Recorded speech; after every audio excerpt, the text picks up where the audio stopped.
Tahap proses penyidikan kasus kematian Brigadir J yang ditembak dan mati mengenaskan oleh rekan kerjanya Baradae, hingga menjadi kasus perhatian publik, merasa lamban. Pengacara pertanyakan penetapan status tersangka kasus kematian Brigadir J sebut penanganan berbeda kasus pembunuhan lainnya.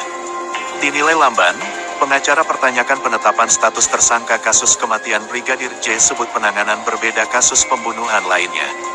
Brigadir J yang mati di tangan rekan kerjanya sesama polisi yakni Baradae, karena tekanan publik makin besar agar segera diusut tuntas kasus penembakan ini, yang dianggap beberapa luka tak wajar Brigadir J oleh pihak keluarga.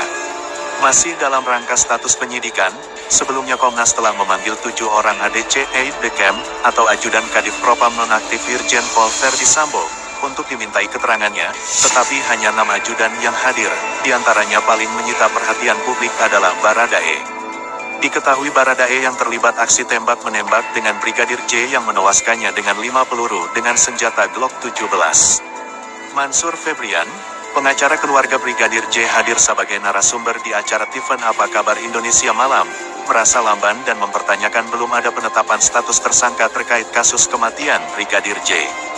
Kuasa hukum keluarga Brigadir J yang diketuai oleh Kamarudin Simanjuntak itu, menilai bahwa seharusnya bila telah ada penetapan tersangka seperti Baradae yang telah menjalani pemeriksaan, akan dibuktikan di pengadilan. Kalau memang dinyatakan Baradae yang melakukan, kenapa tidak ditangkap? Kenapa tidak dijadikan tersangka? Perkara nanti melakukan pembelaan dia melakukan tindakan terukur misalnya itu dibuktikan nanti di pengadilan.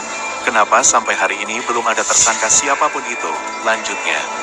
Lebih lanjut, Mansur Febrian mengaku siapapun yang telah diperiksa dan telah mengaku dan ditentukan seharusnya telah berubah penetapan statusnya. Dan menurut kami tidak ingin melebar, siapa yang diperiksa, tapi ketika sudah ditentukan emang itu sudah mengakui, kenapa tidak langsung ditangkap, ungkapnya. Mansur Febrian menyebutkan bahwa kasus Brigadir J ini sangat berbeda penanganannya dengan kasus pidana pembunuhan lainnya. Tim pengacara keluarga Brigol Nofriansyah Yosua Huta Barat ini mengaku bahwa jangan sampai ada tekanan dari penyidik karena Kadif Propam Nonaktif Irjen Pol Verdi Sambo disebutkan menjabat Satgasur Polri. Ini ada hal yang menurut kami tidak seperti dengan penanganan pembunuhan lainnya dan apakah penyidik ini masih merasa ada tekanan karena kami membaca beberapa media bahwa Pak Kadif Nonaktif ini juga menjabat sebagai Kasatgas khusus begitu. Apakah itu juga berpengaruh karena di dalam tim khusus ini juga ada yang menjadi dalam himpunan Kasatgas khusus itu apakah itu juga berpengaruh itu?